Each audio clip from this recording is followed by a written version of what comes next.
Welcome to the Art of Hitting channel. Today we have a behind the scenes clip of Liam on the 4th of July, where we're honoring the local hero and military serviceman, Liam Gannon.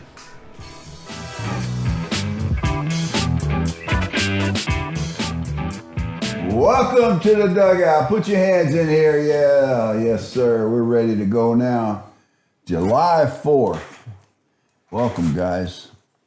Listen, this week in the Dugout, we're honored to welcome a true patriot, a family man, and a longtime ambassador of the game of softball within our military ranks, Liam Gannon. Liam grew up in New York and proudly represents the fourth generation of military services in his family. Married and a father of four, Liam dedicated 20 years of his life to the United States Air Force, joining September 26, 1996, official retiring in October 1st, 2016. During his distinguished career, Liam served around the globe. I'm not going to mention all these Air Force bases, but there are like 8 of them, and we'll say Turkey, Nevada, Portugal, Guam, Korea, Arizona. So you've been around, buddy. Whenever he was stationed, Liam brought more than duty and leadership. He brought his love of softball. On the bases across the world, the ballfields became the sanctuary, a break from the intensity of service and a way to build camaraderie and esprit de corps among his fellow airmen. Liam holds degrees in both social science and logistic management, but it's his leadership, humility, and love for the game that makes him a perfect guest for our show. Join us as we sit down with Liam Gannon to talk life, service, and the power of softball to unite people in all walks of life, even on the other side of the globe. Well, welcome, Liam, and July 4th is pretty appropriate, huh? It is. Yeah. Thank you for your service, by the way, man. That's pretty cool. Take us back to the beginning. What was it like growing up in New York? It was great. I mean, sports state, so, you could, whether you wanted like hockey, football, basketball, baseball, I mean, there was so much to do. If you love sports, growing up in New York was probably one of the best places, whether even boxing too, the mecca of just everything. Yeah. There's a lot going on there. Yeah. Now, that's a very rich heritage of military family that you have. What was that like, and did that how did that kind of mold your values and your opinions of things growing up? Well, actually, now we have 5 generations now. 5? Yeah, so there's 5 generations in my family now in the military. But a lot of it dealt with, like, it stems from actually my grandmother and stuff like that. Just the core she had, looking out for each other, family first, kind of like how the military is, your esprit de corps, the people we served with, and everything is just kind of like what you guys were saying, involved in sports, like being a team and stuff like that with the family and stuff like that. It was always, my dad being a Marine, my uncle was a Marine, my other uncle was Air Force, and then my mom's brother was Marine too. So it was a lot of family members. It was just always talked about. But one thing growing up, my dad was a Vietnam veteran, so at the time the Vietnam veterans didn't really talk about a lot of their service in the mid-'80s because of how they were treated coming home and stuff like that. So the history of my family in the military didn't actually come out to me until I joined the military, and I learned a lot more about my family's history. And on that note, like, at what point did you feel that was going to be your calling, your destiny? Like, was that organic? Was that just when you were a little kid? Is it something that you wanted? Talk about that. Yeah, I kind of felt I was going in that direction. I mean, I was a kid every summer, I'd get a crew cut. School was out, I'd have a crew cut, stuff like that. when we traveled a lot of we stayed on military bases and stuff like that. So when we traveled, we'd hit the military base. So a lot of that was the military culture was constantly, I didn't think about it, but it was like like you said, part of my upbringing and stuff. And more as I thought as I got older, I was like, oh wow, it was kind of like a silent introduction of how things were and how the military. Then I don't want to say benefits, but the privileges you got when serving in the military. Mm-hmm. And you have a beautiful family. Talk a little bit about your wife and kids. Well, my wife and I just celebrated our 6-year anniversary yesterday. Six? 6 years. So my 2 stepdaughters are currently in college right now. One's going for child behavior and stuff, and then my older stepdaughter's going to school for animation and movie design. Mm-hmm. So she's trying to get her door in either EA Sports or Disney animation and stuff. And then my 2 children, my youngest is actually going to school for marine biology, and my oldest is just in the startup business for his own landscaping business up in Jacksonville. Mm-hmm. So they're actually succeeding and doing well. That's awesome to hear, man. You've earned degrees in social science and logistics management. What drove you towards those fields in particular? Well, the one thing about the Air Force is more of a education in college-based curriculum and stuff like that. So a lot of the classes and schoolings we went to were actually college level credits where you got credits. So with going to college prior to joining the military, I was able to, see what I needed to get certain degrees. And while I was deployed or even while I was home, I'd take a class here and there to further my education and take the most of the free education the military offered. That's cool. Another thing too, families, Marines and Air Force, how did you decide? And was it controversial? Because I know it seemed... No, it wasn't really controversial. I was, I don't want to say like a legacy to join the Marines and stuff, with my dad being a Marine drill instructor and everything, but the Marines were constantly, recruiters knew who I was in school and stuff like that. But at the time of me going into the military, there was some things going on with the Marine Corps overseas that my mom didn't want me to be associated with. And my dad pretty much told me, he goes, join the Air Force. He goes, mentally, he goes, they'll shape your mind more. He goes, physically, you'll get handed the Marines. And they were worried about me trying to follow my dad's legacy. He was a 1st Division Marine, so first in, first out. And then my grandfather was part of a heavy, he was actually, my grandfather was one of the first guys to ever walk on the Marshall Islands. Wow. And laid ground fire for one of them raising the flag on Iwo Jima and stuff like that. That's pretty cool, man. Wow. So there's a lot of stuff where, that's why I was kind of pushed in the Air Force, because the education-wise too, to build it, because I would have been more of a, I don't want to say, not knocking my friends that are Marines and stuff like that and what they do, but... Yeah, you guys go ahead and do it, man. You guys all do that kind of stuff. No, we do it, but it's all fun and camaraderie and the brotherhood and sisterhood that we have with each other and the joking around, so... Yeah. I think Ed wants to get into military and softball. Yeah, well, let me look. I wrote some questions down here, but walk us through the journey of your Air Force in the context of softball. How'd you get? I mean, look, there's a big. I guess that's a joke too. But any athlete I ever knew that went in the Army, Navy, or whatever. What my speaker? Yeah, it's touching your skin and it's distorting it. Let me see what. I turned some. There we go. Yeah, just hold on to it. Actually. Hold on to it. Yeah, sounds better. What about that? You still hear that? That's even better. It's okay. Yeah. Yeah. Yeah. I forgot totally where Sorry, I get that train off that damn track. some of your most eventful assignments? I guess. Oh, I was making a point that when you go into service, you're an athlete. That's all you do is athletics, pretty much, right? Look at that smile on his face. He's wanting his smile. Training wise, yeah, we're always, PT, you're doing your runs, staying in shape and stuff like that. And damn softball on my dime.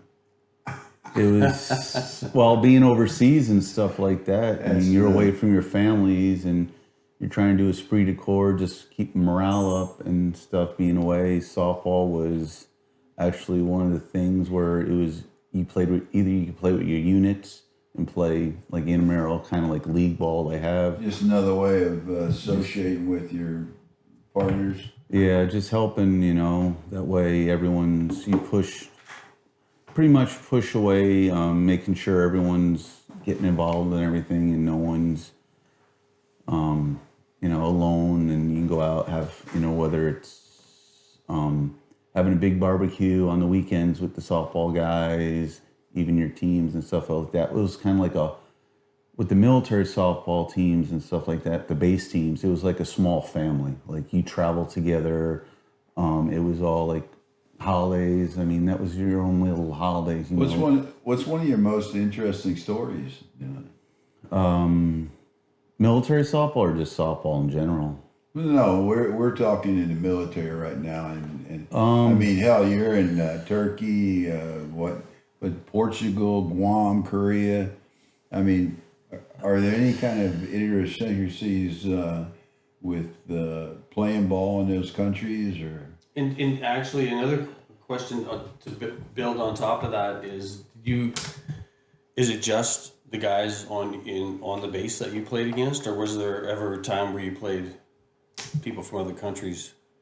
We've played when we traveled up to Germany and stuff like that. There were open tournaments and stuff like that. Actually, went up to England and we played in an open tournament with different nationalities and stuff. We actually played on cricket fields, no fences. So if you hit the ball, you're running for days in the outfield and stuff like that. So that was.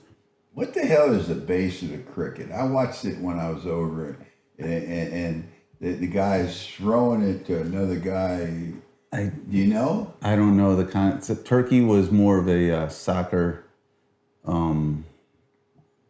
country and stuff like that. So I actually played a little soccer while I was there too. But I really don't know that much about cricket. I just remember seeing guys. When I was growing up in New York, in Van Cortlandt Park, you'd see the cricket leagues and stuff like that, and you'd see guys running from, I guess, pole to pole. Yeah, but there's a guy pitching to a guy with a paddle. Yeah, it's just. And when I was in New Zealand, they had cricket and they had soccer, what do you call it, the All Blacks, but. The cricket was interesting because it was a big stadium like that they had on TV, and you've seen the guys playing, and they go around how they pan to the audience in baseball in the U.S. But everybody they panned to was asleep. I swear to God, 2 out of 3 of them were sleeping. Oh man, that's funny. That's how fast the game went. I mean, that was crazy. I just have. It's amazing how the different cultures use the different sports, and I don't think that's a sport that plays well in the U.S. because there's not enough activity. The only other places where, like you were saying, playing against people besides Americans is I played in the Philippines, and that was unlimited arc, hitting a mat. And you could swing anything, any bat. I mean, you could swing an original ultra, the original synergy, and we had a local guy. He was probably 4 foot, if that, throwing the ball 20 foot in the air, just hitting them. 4 foot pitcher throwing the ball 20 foot. He could just sit there, and you're sitting there looking up, waiting for rain to come down. The ball's coming down, and he's hitting, and then hitting with a blue dot, and you're sitting there going, I hope, and then. If you got a hold of the ball. Did you ever play unlimited arc? Yeah. You know, I did. I'm not a fan. You're not a fan? Not a fan. We only did it 1 year here, but the one thing I do remember is I struck out 3 times in a row. 9 straight pitches. And to give you an idea, the nickname of the umpire was Blind Mike. There may be a correlation there, but I said to myself, that ain't gonna be a strike. Boom, strike. That ain't gonna be a strike. Boom. And what do?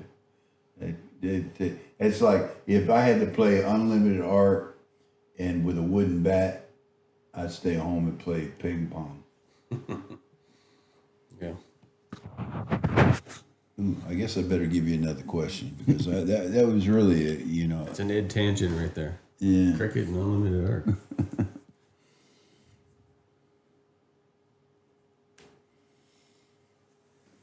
I don't really like that question, but I guess let me kind of when you played softball over and you played against different cultures, did you notice anything? Is there any kind of, again, an idiosyncrasy that the other cultures have to our game? Or No, there was. I mean, if you want to, probably more of a baseball style play for them. It wasn't more power; it was mostly speed and just base hitting. It was just defense and stuff like that. So when you're playing, because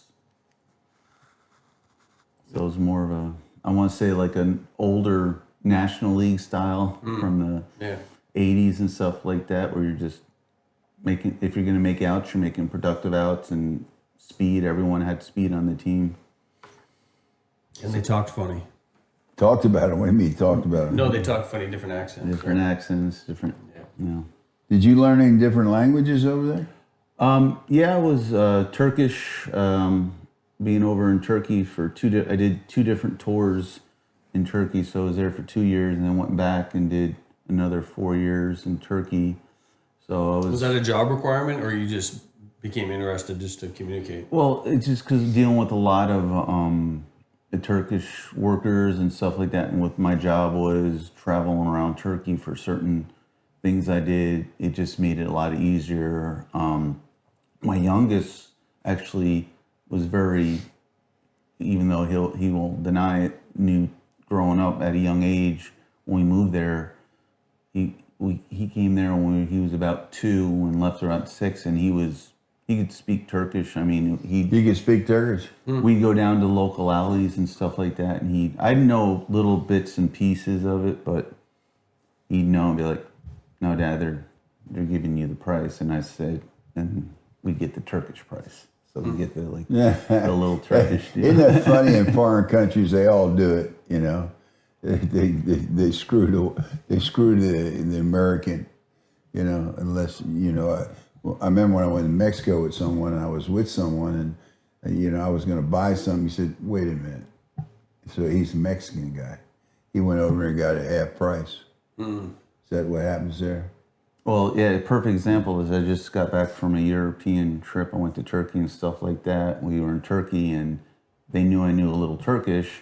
They took us to a separate room, showed us all these rugs and stuff like that, and we got pretty much half price for a Turkish rug and everything. So. Well, you want to go with somebody that speaks Turkish, I guess. The native language, absolutely. Yeah, it was, I mean, it's still, but I was surprised that you kind of like riding a bike again, you start talking a little bit. And there's no, an interesting story about how a player reacted. You don't have any, you don't have any kind of, what are some of the memories you remember about your, we all have a memory of a game, of course. Naples, Italy, we got to play on a dormant volcano. They turned a dormant volcano into a softball field. So They turned a volcano? It was a dormant volcano, so it was you were playing hard Like the ground? middle of it? Yeah, you were playing What? in the crater, kind of like Hawaii Diamond Head, similar to that, where it was the old diamond. It was an old volcano, and they had a softball. Yeah, I've been around some volcanoes, and they got this damn black rock stuff. Yeah, it's hardened. How do you play on that? It was grass. I mean, it wasn't, but it was, it was an experience and stuff like that to play on a. Yeah, I mean, it was dormant. You didn't have to worry about it, but that was one of the fun things. Like I said, a lot of cool places I got to play. I mean, any big time players you met over there in the game? Softball or baseball? Well, you played both, baseball too? No, well, we actually, with the USO tours and stuff, they'd come and visit, and actually in Guam, well, he was known by John Carlos Stanton before he changed his name. Actually, him and a couple other Marlins were on a USO tour, and we had Guam had an Air Force and Army base, and we had an Air Force versus Navy game, and the Marlins guys played on different. Like John Carlos Stanton played on the Navy team. I got to pitch against him and got him to pop up. And I hope he didn't go down. I hope he didn't shoot middle on you. No. He shoot what? Middle. That was how tall is he? Oh, shoot the middle. He was a lot skinnier than he is now. Yeah. When I met him. What position did you play in service ball? I started out as an outfielder before I tore my ACL, and then as I was covering, I became a pitcher, and pretty much because I could bowl, play cornhole. You know, they thought you had cornhole back in the day. Back in the day, I guess I'm not that old. What was it? '96. You did something '96. What was it? I read in the opening that you did something. That's when he started his service. Oh, that's in '96 when I turned 50. Oh wow. You went in when I was 50 years old. I was hitting softballs over the damn. I was hitting them a long way at 50, dude. Yeah. Now I can't hit it out of the infield, but that's another story for another time. Yeah. So when I saw the 96, I was relating that number, and I remember that's when I started in the 50s. Yeah. So. You're a long ways from the 50s. So how old were you when you went there? Like 20? I was 21 when I joined him, when I went in. 21 in '96, and now you're 50. Yep. Yeah. So let me do the math on that. It's 26 years difference in between. I mean, if you are 50, just I just turned 50 this year. Yeah. 29. 29 years. Yeah. And that's funny how that's why I think softball is such a great game, is that you can really play it forever until you die in some kind of level, right? Swing a bat. And what do you think the benefit of softball is? They do it in the service. You do it when you get out. What's the benefit to all that? Well, for me, it's just being. It's similar to the military, where you're in your team concept, your camaraderie. I mean, the guys you're hanging out with, if you can hang out with guys on and off the field, it just, it's true friendships, true bonds. Like in the military, when you're serving, we were gone for like 6 months at a time, and you had your brothers in arms, where you look out and you kind of know their patterns and stuff like that. Especially like mental health wise and stuff like that. You could sit there and see if something was going off. I had a couple of guys I was stationed with, and we go down range. You could see they were kind of mentally they were just getting exhausted, and just a simple bringing the glove and just sitting in the middle of, whether we were in Kuwait, Pakistan. So you use softball as a break from your... As a break of reality, just to sit there, and the conversations, you're just sitting there having a catch. Whether sometimes it'd just be a football, or you have your mitt and your glove, you're just sitting there throwing and just talking life. Mm-hmm. Then drinking a beer afterwards. Oh, no, not down. We couldn't. Couldn't drink beer? No, you couldn't. You didn't drink in any of the Southwestern... Yeah, there's no alcohol allowed. And they're dry countries and stuff like that. Only like the rich, like you go to Kuwait and stuff like that. They don't. You don't go to a store and the restaurants don't sell. really, Kuwait, you don't get. No, they'll have it, but it's mostly the richer people. But like you said, you go to we weren't allowed to drink, and I heard that Kuwait. I read that Kuwait is getting really fat because they like to go to McDonald's and Pizza Hut and all the malls. They have that when I was there, the mall in Kuwait had like a Johnny Rockets, a cheesecake factory, what is it? This Snack Shack or Shake Shack? Shake Shack, probably. Hell yeah. So, any one of them shacks. Yeah. McDonald's is worldwide. You can go anywhere and find McDonald's. They'll just, depending on their twist on stuff. Yeah, I'm saying what I read was they treat that as a luxury, going to that. Yeah, certain places it is. And those people got all kinds of money, and not a lot of poor people in Kuwait or what. From what I saw, no, but I mean they had a lot of third world nationals coming in to work for them. So you guys get treated well over there? Depending on what was going on at the time in the world and stuff like that. And there was some times where we were at good bases and stuff like that, but then there was other times where we had a duck and cover. Well, Dan, listen, let me see here. We're about right at the halfway mark. Look at that. We're right in time. Yeah. Let's go ahead and journey into the senior softball today and get started. We'll talk about his softball life and his world in charity work. I think you did tell me you were involved in a lot of charity work and with the PTSD with other. Well, having it myself, and then also talking with people about it and stuff like that. I always. Did you tell me you work with that or something? I mean, I don't work with it directly and stuff, but I help with supporting and doing donations. Well, we'll get into that a little more in depth because I think it's an important time. But why don't you take the ball, buddy, and run with it? Yeah, man. So you've done a lot of work with the military worlds and the military team. How did you get involved in that, into running teams, and just tell everybody about your experiences with that. Well, I don't want to say it seems every time I went to a new military base, they knew, oh, you ran teams, you have tryouts for a team, and then you're making the teams like, oh, softball, guys in the softball world and stuff like that. You can help out us with uniforms, getting donations and stuff like that. And then the connections at on base also helped us with traveling and stuff like that. So I was able to get us, they call it hops, where you could take a military plane instead of paying out of pocket and stuff like that, because to fly from tournaments, it's not cheap, especially in Europe. So we were able to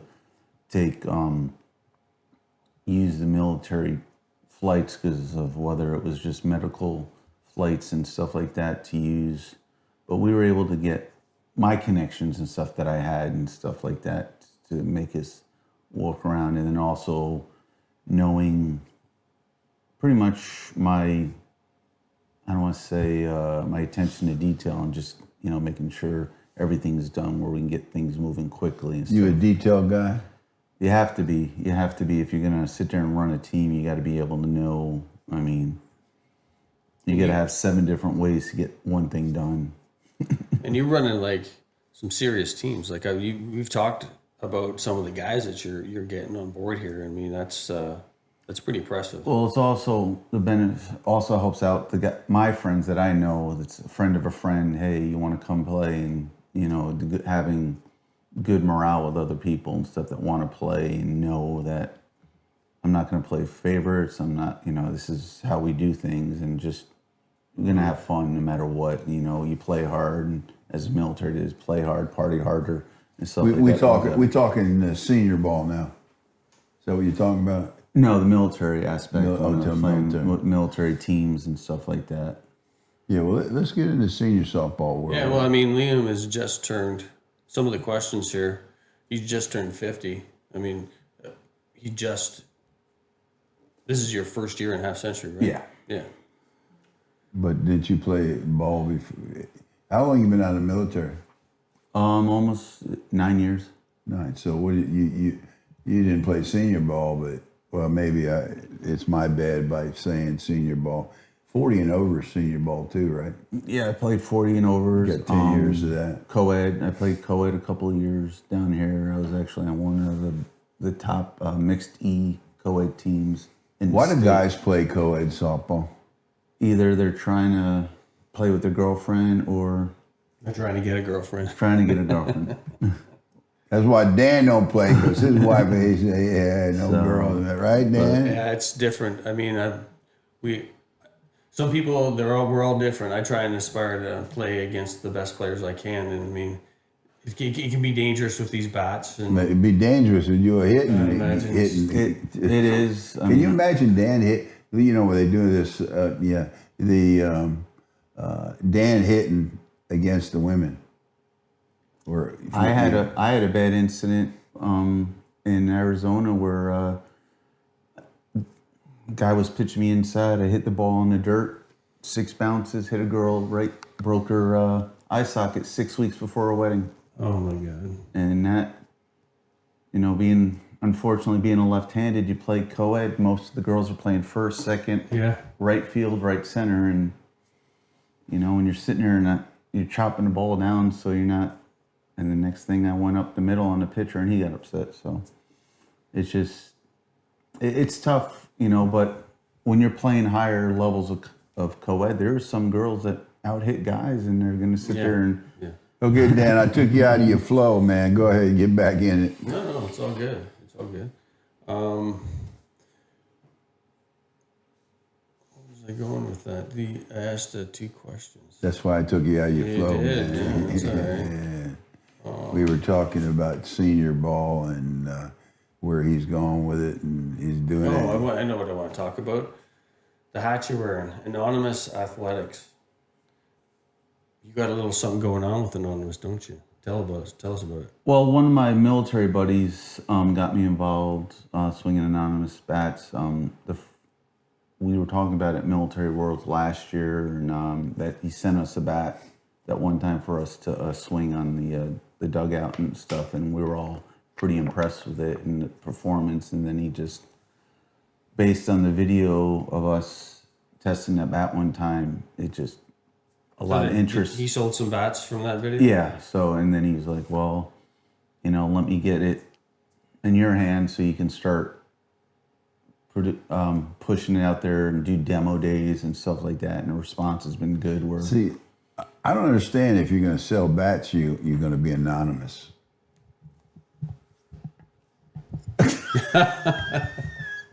Okay, that joke didn't go nowhere. Anyway, as you were saying, Liam, so it's just it's a small company. The guy, Is he a Michael Vincent- military guy? No. He's a friend. Is helping him with it and pushing out there, but he does a lot of great things. From where, California? Yeah. He does a lot, especially with he has an autism line. He has a son named Liam that has autism, so it's kind of Sunday, what? Oh, has autism. He has a son named Liam. Liam? So it kind of like ties and pushing and stuff like that. And they're just a great company and stuff like that. Whether it's like they started off doing gloves, and then he transitioned. He did a couple of bats with Monster. Monster. Yeah. And then he started doing senior bats on his own and stuff like that. Monster is a bat company too, right? Correct. Because I ran into spring training with that guy from Monster. And who was that guy?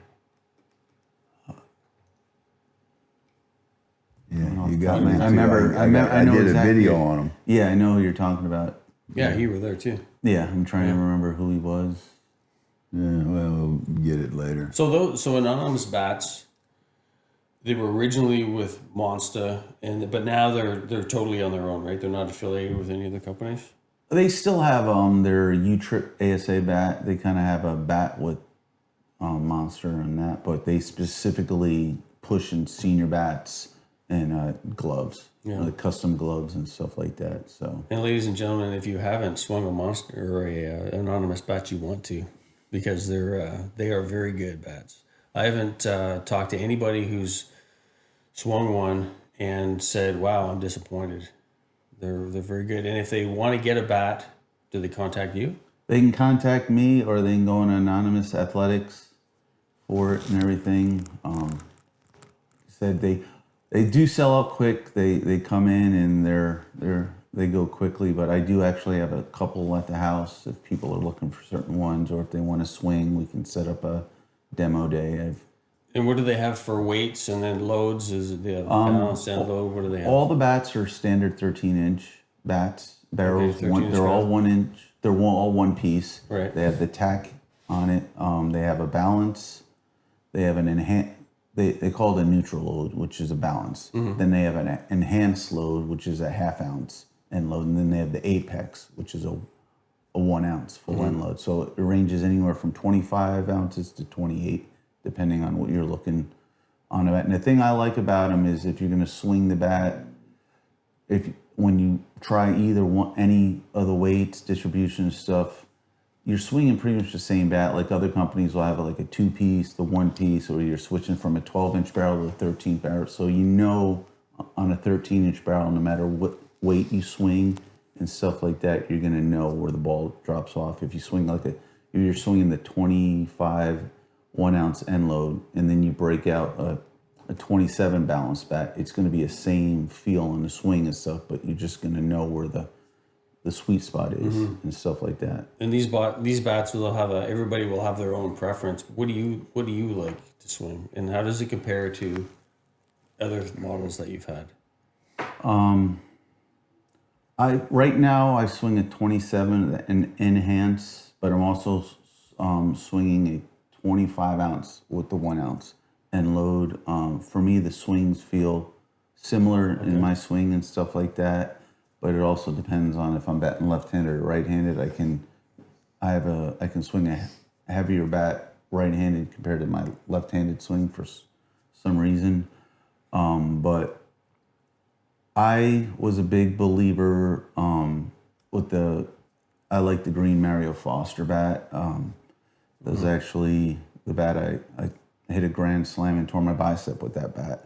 And stuff like that. And so he went to Anonymous. And then Anonymous sat there and, approached me about swinging their bats, and they were, feeling the similar swing and didn't really change anything on my swing and stuff. But I've known since I've switched to Anonymous bat, I've had more power, more, I don't know if it's just being relaxed and just hitting with you guys more and stuff like that, but just the way I'm swinging with those bats is just, you trust the technology in the bat. Yeah, I can attest to what you're saying. You when you made the transition, you were hitting the Foster great, but when you went to those bats, it was like another gear for you. So it's definitely they're definitely great bats for sure. Yeah. Do you go ahead? What think about these bats, what is it that makes another bat better than the other bat? Sometimes it's just mental. It could be you just get comfortable with a bat and stuff like that. There's like the old saying, when guys are struggling in a slump, sometimes you just go to that one bat that you haven't swung in tournaments a few weeks, few months. You're like, well, I know if I take this bat out, I'm going to get a hit. This is my old reliable bat. It's just, I think it's like you said, the game, as Yogi Berra said, the game's more mental than anything. Game's more mental than anything. Yeah. Yeah. Because once you're mentally taken out of a game, the rest is... It's like keeping a positive attitude all the time. Correct. For sure. It was an example. Yesterday I was hitting bad, and I used the Foster early in the batting round, and it felt like crap. And then In my last round, I took the Foster back out and then hit it like the old days. But I was doing something different with my body mechanics. And I felt like I opened up my hips more and stuff like that. So, yeah, I think it's a real combination of the two. Like when I see a teammate struggling and stuff, like I'll start cracking jokes and then loosening up, having fun. I was like, this is a game. It's fun. We're men playing it, you know, kind of like I said, we're men playing a girls' game sometimes, you know, as kids and stuff like that. Because it's Girls' game. with guys a lot, you know, with guys that don't play softball, they always joke around like, oh, you're still you're playing, you know. But it's just one of those things where you loosen a guy up and then just joking around with them, and then next thing you know, they're hitting again because they're out of their head, they're having fun again. Mm-hmm. Isn't it funny how we called it a girls' game, really? I mean, but I played softball when I was in grade school in Jersey. Just pickup games, you know, before school. You're playing games before school. So softball is almost like a community, right? Do you see that like that? Oh, 100%. I mean, what got me into the softball world even deeper is just a simple forum online, softballfans.com. It was a forum where you could sit there and chat, and you could buy a forum. Yeah. Oh, okay. Where you can go on there, you had your own little username. You're sitting there depending. Is that still available? Yeah, it's still on, but I don't know with Facebook and everything now. That was like when it started. I think Audie used to do that. Well, that's how I met Kurt Hollis through softball fans and stuff like that. I knew they were on there all the time. When I'd see there when my kid's mother, my first wife, she lived in Jacksonville, Florida. I'd fly in and leave, and I'd go hit with Kurt, and he's a little similar to what you had, your little club and stuff like that. And I learned a lot from Kurt, and Kurt actually opened up a lot of doors for me in the softball world. You know, meeting Mike Masinko, getting me involved, knowing people from combat and stuff like that, and different things. In '09, that's actually where a lot of my softball world expanded and stuff like that. I was dealing with Kevin Bass from Bass Bats and stuff like that. That company's probably not around anymore. Yeah, I don't remember it. So, but yeah, that was... You did something similar with combat as well? We had... what happened to me I was the original freak guy. I swung the original freak when I was in the military and stuff at an ASA bat. And then when they banned those, I was coming, you know, I bought them for my friends, and I was bringing them to sell back in the States. And actually all my bats broke. The airline broke all the bats and destroyed my bat. The conveyor belt, instead of going like that, it went like that and snapped 8 bats. Man. So I got to the classic spring training in '09. I said, you know, Kurt was like, "Oh, you're gonna swing?" I said, "I don't have anything to swing." I said, "All my bats are broken." I got reimbursed with everything, but then Johnny McGraw heard that, and Bobby Bobby Knifon. Yeah, he was there also, and they sat there and gave me a couple of Johnny McGraw's new plagues when they were first coming out to swing those. And then Mike Masinko. What were they called? Plague. Plague? Yeah, the plague. It would just come out. Plague, virus, antivirus. Never got that plague. And then Mike Masinko was there, and he let me swing a couple bats. And he was actually when he was with combat, he was letting me swing I swung his senior combat bat. I remember it being yellow or something. I was swinging that, and I was like, "Oh, what is this?" Yeah, I was like, "Oh," he's like, "Are you too young to swing?" And he actually, Mike, that's because of the senior bat. Yeah, and actually, Mike showed me how to get more power into my swing bat and left-handed, because he joked around. He goes, "You need to stick lefty or righty." I didn't know Masinko helped you learn how to hit. We expect more out of you now. So, learning, you know, like I said, with Kurt and Mike, they actually helped me a lot more with my softball, to sit there and, because I was more just, if I was batting right hand, I'd go backside and stuff. I was more of a backside hitter and stuff like that, and just instead of hitting for power. And then I started just a simple change. And I guess it's confidence when you have a major player sitting there, taking you on the side and just talking to you and stuff like that, kind of like. You don't question what they say, you just try and execute it. And it works. Yeah. And it's just, it's just, being active duty at the time military, I'm just, all right, well, chain of command, these guys are higher on the food chain than I am. This is an important question. How do you feel now that you've traded the great Mike Masenko in for Dan Carlson? I don't think he gets to keep either one of us. I'm not sure.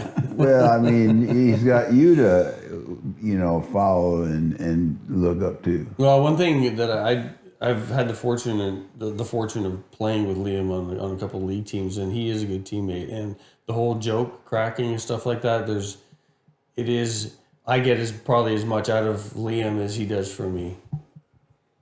He's a good dude, man. This is a politician over here. You think That's true. It's well, true. He's going to run for office. Well, I also have him and Gary Benton to talk. Gary. I have two guys. Oh, that's right. You got the big Gary Benton. So, yeah. When you got two guys, the way they hit, I mean, I look at it both ways. We're being a right hand. So you traded Mike Masenko in for Dan Carlson and Gary Benton. No, I'll always take. I mean, look, man, I don't care how good Mike is. He's a personal friend of mine. I don't know how good he is, but two heads are better than one. I'm just playing around. Go ahead. Yeah. No, that's. Yeah, well then you're over. You're stories. out. I'm out. Yeah. Sign Next. Yeah, what are we going to talk about? Let's talk a little bit about charity, and then we'll go into a little conversation about PTSD that people may not be aware of. But let's talk about your screen printing company, because we are all wearing your design shirt. How'd you get into that, and what's your motivation behind it? Getting into it, it's a real.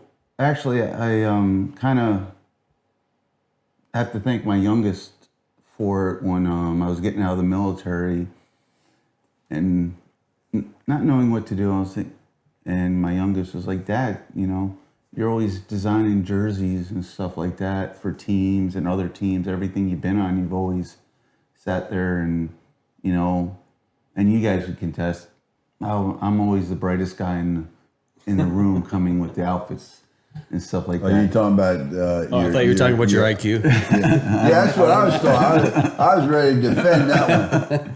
But color-wise and stuff like that, I always like to make a statement. Brightest guy in the room, man. Okay, yeah. I always like to, like you're the flashiest, the flashiest guy. Yeah. As my wife says, she loves going to theme parks with me because she always knows where I am. Because she can spot me. Well, I tell you what, there was a couple of outfits you wore out there that I did think were pretty wild, I guess. Got some cool ones too. You're very good at the design. If the colors would match, he'd be great. But look, man, no one makes a better shirt than Liam. Yeah. Makes a great shirt. I get a lot of compliments on these shirts. Yes. I hear a lot of compliments too. And he was totally, that's your design all the way, man. And like I said, playing and stuff like that, I mean, if I wouldn't wear it, I don't want the material and stuff give like yourself a plug, man. Give them who to contact, man. Yep, Shut Up and Play Designs. We're on Instagram and Facebook, or you can just email us at shutupandplay@yahoo.com, and either I'll get a hold of you or one of my daughters will email you back to get you an order done and everything. So we're very... Why don't you get like the first 5 people that call get a 10% discount from the station? All right, that works. Well, tell them. You I already said it, so... No, if you say it, I'll make a little TikTok thing out there. Yep, first 5, like Ed said, we'll give you 20% off, no problem. Get you going on some great uniforms. Yeah, and if you ever want any of these dugout shirts, Liam's the guy that makes them. Yeah. Yeah. Absolutely. He does our dugout uniforms, and we're pretty much a shut up and play type team or something like that. And then the name of the company came off a motto we used in a military team. It was just our logo was just we were Smash Mouth was the name of the team, and it was just the underword was just shut up and play. You know, don't I let remember the seeing that umpire. before I knew you. Yeah, I'm good. don't let the umpire dictate the game. Just say what you got to say. Just shut up and play, because It's a good motto. it's and I do a lot of youth ball teams and stuff like that. Sometimes I make sure I don't put the logo on it, and then some youth teams like it. I do, like you're saying, some of the charity work. I do church leagues and stuff like that. Yeah, go into that, the church, the charity work you go into. Well, there's a few that I hold dear to me. Habitat for Humanity, the Humane Society for Dogs and stuff like that. I've gotten dogs from the shelters and stuff like that, so it's very important. And then I deal with a lot of the local leagues and stuff like that. I'll reach out to see kids that are, not coming from, parents can't afford to give them new bats, new bat and gloves and stuff like that. So I'll reach out to my connections and stuff like that and donate bats, gloves, backpacks and stuff like that, just to help, to give fortunate kids to play, because that's a key thing for. I mean, just a simple backpack given a kid just boosts their, just spirits and stuff like that. Something, they see some of their teammates walking around with like $400 bats, $100 backpacks. You sit there and just donate something for them, and it just it actually can change a kid. Just that stuff makes a difference, man. Just something simple. Yeah. And just giving back, and it's something I've gotten back from my dad and even my. Growing up in New York from an Irish family, it's just, if you have extra, help anyone else out. My grandmother was, you could come in our house at any time and you get fed and stuff like that. My dad was the same way with working for the railroad and stuff like that. After he retired from the military, he'd take a homeless guy out to dinner meal because he wanted to eat alone and stuff at a restaurant. And my mom's a big advocate for Miles of Hope up in New York for breast cancer and stuff like that. So it's just something that's been distilled in me, and always helping other, play it forward, and just if you can make one person's life better, and it's just a ripple effect, makes everyone's life. Well, let's move on into that. You're doing kind of the same thing in a way with this PST. I understand you have PT, post-traumatic stress disorder. Yeah. And how are you handling that? Talking about it, and just I'm fortunate being a disabled veteran and stuff like that, where I can go to the VA, and I've been assigned a psychiatrist and a psychologist just to talk about stuff. A lot of it deals with nightmares, just having flashbacks of what you want to do, and anxiety, where you can just walk into a spot and you just feel anxious and stuff like that. You'll notice anyone that's in the military, when they walk into a restaurant, they're going to sit in a corner so they can see everything that's going on. Or it's just training and stuff like that, or just something when you were serving, something happened. But it's not also the military that has it. It's first responders have it, fire department, police department, or even children have it, depending on a certain, big traumatic, whether it's an accident or something that happened in their life. It's when you get that, usually it's from like seeing things that are so grotesque that makes no sense to the human mind. It might not be something grotesque, like a horrible act. It could just be an accident or something that just happened in front of you. It could just be an event that sometimes you weren't even involved with. You could have seen, like, I don't want to get specific on things, but it could be mentally where you just relive things. Like I personally, I have nightmares. I have unrestless sleeps where there's sometimes I don't even sleep for days. I just can't sleep and stuff like that. And I'll have my, I won't say nightmares, but I relive stuff, but it'll be different. Something will be changed, and then that gets your mind stimulated and stuff like that. Or like sometimes driving on a 95 or I-4 kicks in. Oh, you get road rage?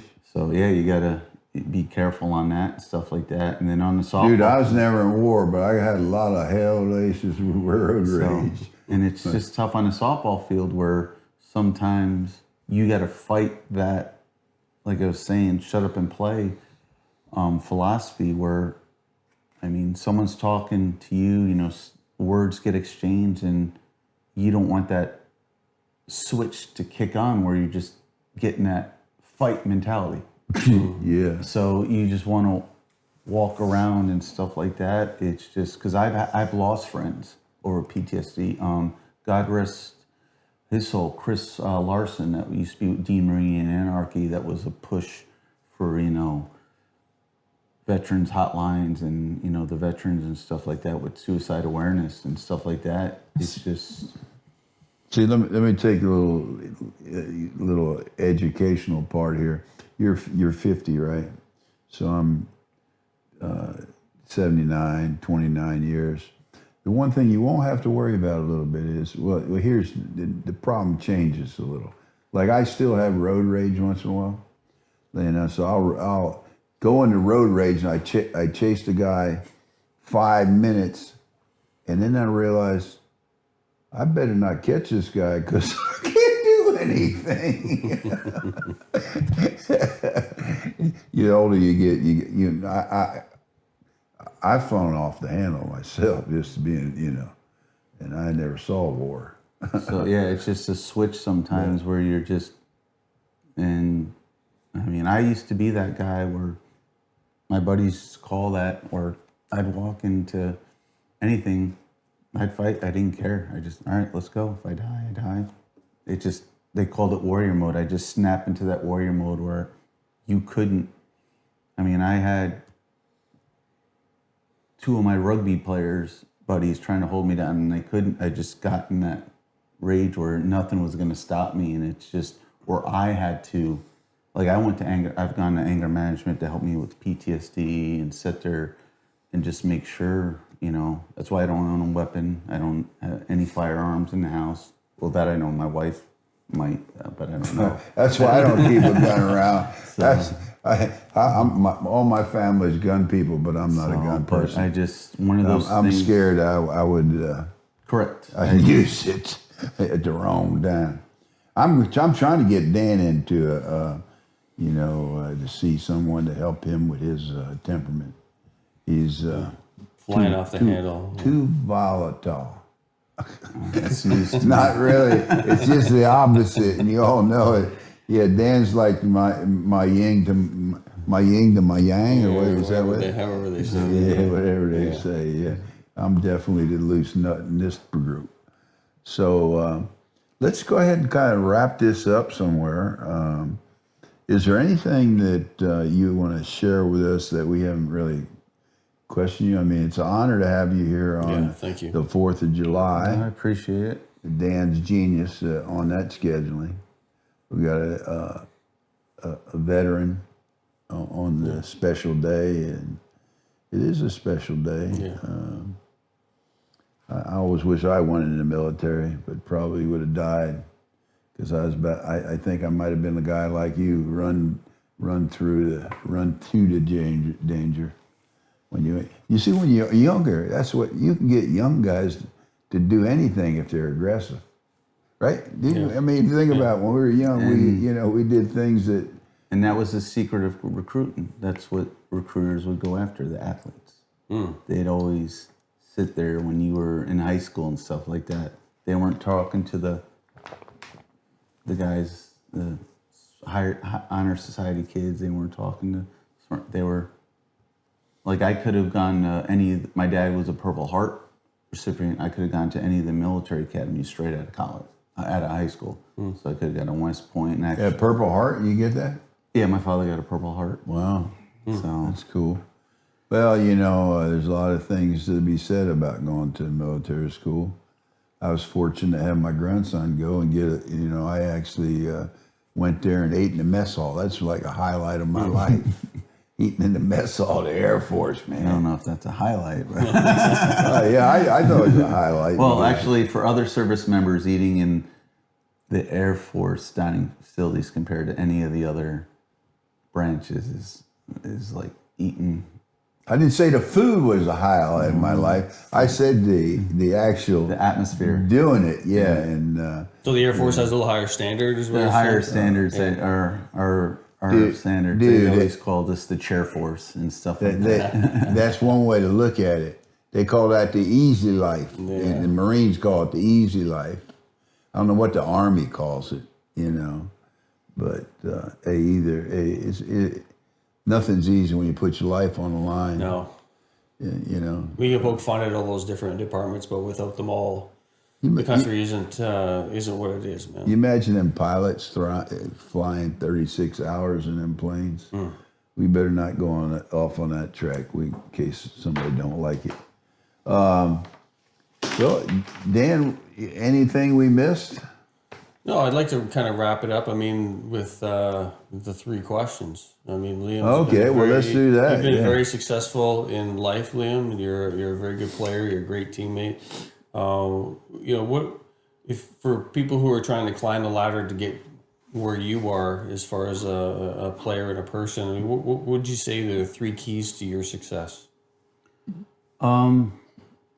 Most importantly, I mean, family. I mean, my wife is very supportive of what I do. I mean, she sometimes says it's a curse. Softball's a curse sometimes, but also another good is a group of friends, having a good core group of friends that are pretty much, you can anytime, anywhere, place you can call your friends and they're there. I mean, that's key to have people in your life like that, to have true friends in life. That's been key, and that's kind of what the military has. I mean, just because someone's not blood doesn't mean they're not family. Yeah. So that's a key thing. You get to pick. Yeah, you kind of know. And then with me, with softball, it's just always willing to learn. I mean, there's always wanting to get better. Just it's all through. It's just like whether it's education, whether it's personal fitness or anything in life, even in business. It's just that one step, never settle. Because once you settle, that's... Yeah.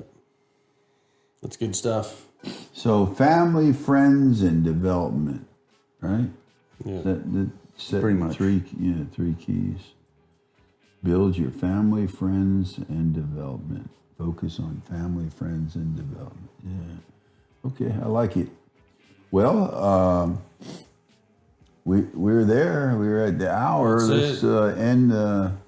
Give us some music. We'll take it home, Dan. Gannon, ladies and gentlemen. Thank you, bro. Thanks for coming, brother.